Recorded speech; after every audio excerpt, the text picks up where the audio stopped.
Stephen, investigators want to know that tonight. They will be looking at everything to try to find out if the president of this bank met with danger or disappeared because he wanted to. I can't make sense out of it.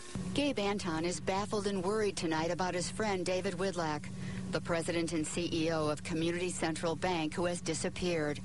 Anton is one of the founding members of the bank and on the board, and says he had lunch with David just a few days ago. We had a very good conversation. Was he stressed a little bit? Obviously he was. Most of us are today. I mean, it's not an easy time, but not any different than what it's been. Investigators with the Macomb County Sheriff's Department say Widlack was at the bank Sunday night, reportedly working. In the morning, his car was still there, but he was not. And his office was described as being in disarray. Things out of place, some chairs knocked over. His car was towed away later in the day. Dave was a personal friend.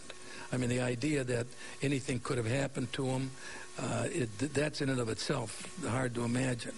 The impact of him not being there with our bank, that's extraordinarily difficult, too. Anton says, like any small bank, Community Central was trying to raise capital, and Widlack had been meeting recently with potential investors. Widlack's wife, Ann, who was out of town on business while all this was happening, told investigators she was expecting to talk to her husband this morning on the phone, but that never happened. She is back home tonight, but family members say they are not making any comment. There's things that happen that most of us can't make sense out of until you hear the end of the story, and that has yet to be written.